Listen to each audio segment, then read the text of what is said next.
Good morning, fourth graders. Today is Monday, April 6th. I can't believe it's the beginning of a whole new week again.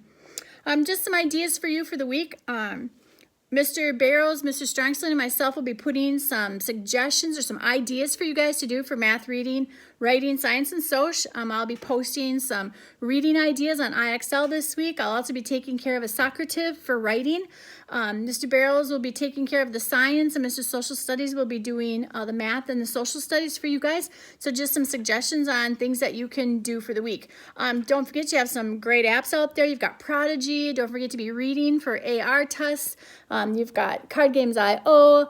You've got Epic. Lots of different things that you can be practicing. Don't forget about Spelling City. Not that you have to take the test, but go ahead and try next week. So the week after that. Practice some of those spelling words, play some games with spelling too. So don't forget you got a lot of cool apps out there that you guys can be using during the week also. I will be sending a socrative in writing, and I will repost my name and number so that you can get in to do your socrative writing for the week. Also, I'll be posting a letter from Mr. Newkirchen tomorrow morning about the use of our Hangouts app. I want you guys to be using it appropriately, and that's kind of what that letter that Mr. Newkirchen is talking about is appropriate use for Hangouts. And then don't forget, hopefully this will be posted by 9 a.m. And don't forget, we're going to try to have everybody meet at 10 a.m. for Hangouts in the morning here this morning. So, okay, happy Monday. The city of Ember, we left off, and Dune was down in the river. He had finally actually got to see the river, and he's with Arlen, who is the girl who took him down and was kind of showing him the ropes. And he saw the river for the first time, and he was asking her, where does it go? What does it do? And that's where we left off, so that's where we're going to start. Where does it go? Dune asked. Arlen just shrugged. Back into the ground, I guess. Let's find Tunnel 97 and get to work. She pulled out a piece of folded paper from her pocket. This is the map, she said. You have one in your pocket, too. You have to use the map to find your way around in here. The map looked to Dune like an immense centipede. The river arched across the top of the page like a centipede's body, and the tunnels dangled down from it like hundreds of long, long legs, all tangled up with each other. To get to Tunnel 97, they followed a complicated route through passages lined with crusty, rusted pipes that carried water to all the buildings of Ember. Puddles stood on the floor of the tunnel, and water dripped in brown rivulets down the walls. Just as in the main tunnel, there was a string of bulbs along the ceiling that provided a very dim light. Dune occupied his mind by calculating how far underground he really was. From the river to the ceiling of the main tunnel must be 30 feet or so, he thought. Above that were the storerooms, which occupied a layer of at least 25 feet high. That meant he was at least 50 feet underground with tons of earth and rock and buildings above him.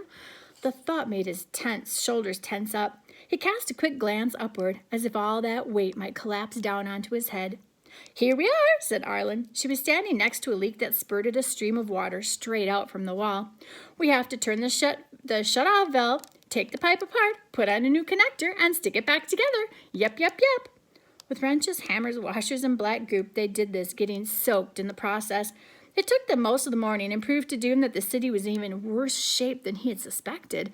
Not only were the lights about to fail and the supplies about to run out, but the water system was breaking down.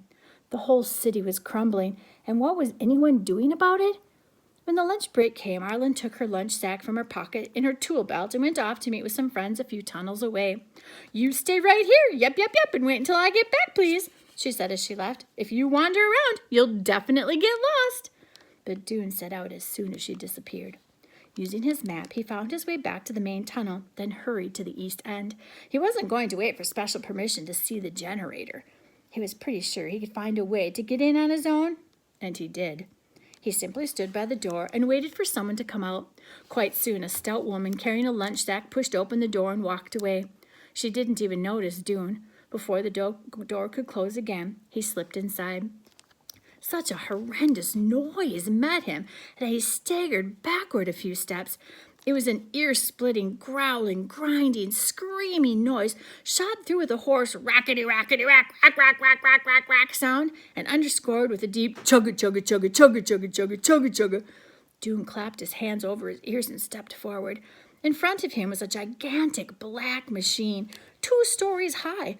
It was vibrating so hard it looked as if it might explode at any second.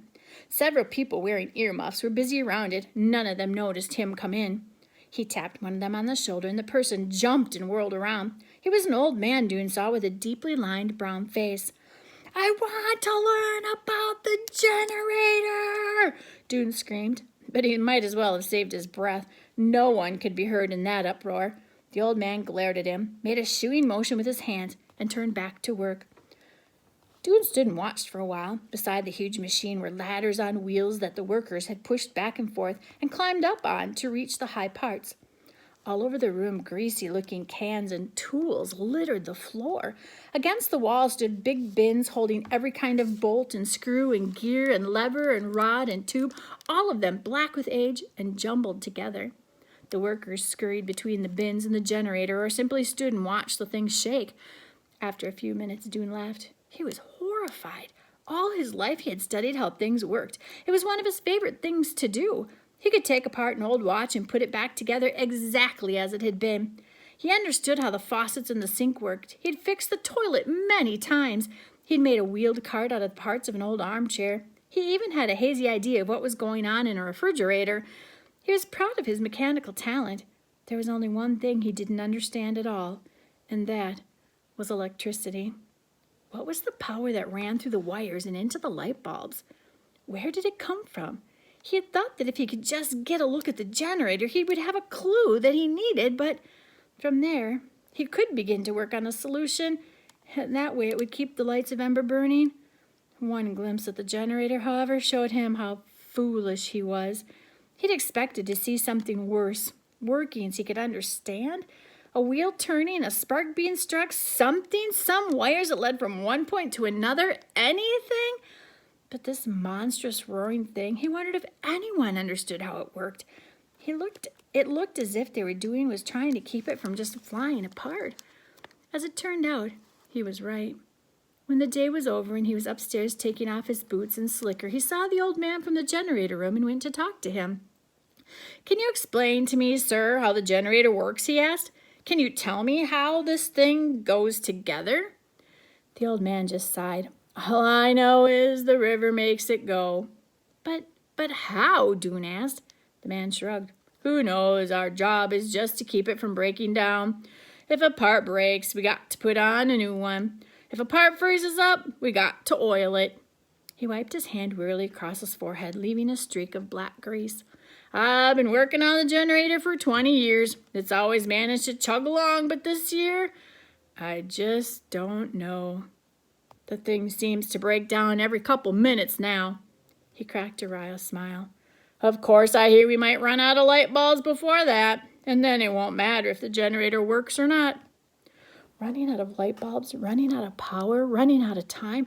Disaster was right around the corner. That's what Dune was thinking about when he stepped outside the gathering hall on his way home and saw Lena on the roof. She looked so free and happy up there. He didn't know why she was on the roof, but he wasn't surprised. It was the kind of thing she would do, turning up in unexpected places, and now that she was a messenger, she could go just about anywhere. But how could she be so lighthearted when everything was falling apart? He headed for home.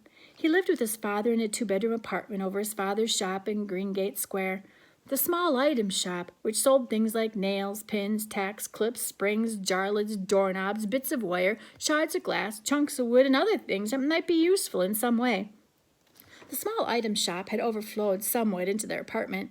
In their front room, where other people might display a nice teapot on a tabletop or a few attractive squashes or tomatoes on a shelf, they had buckets and boxes and baskets full of spare items for the shop, things Dune's father had collected but not yet organized for selling.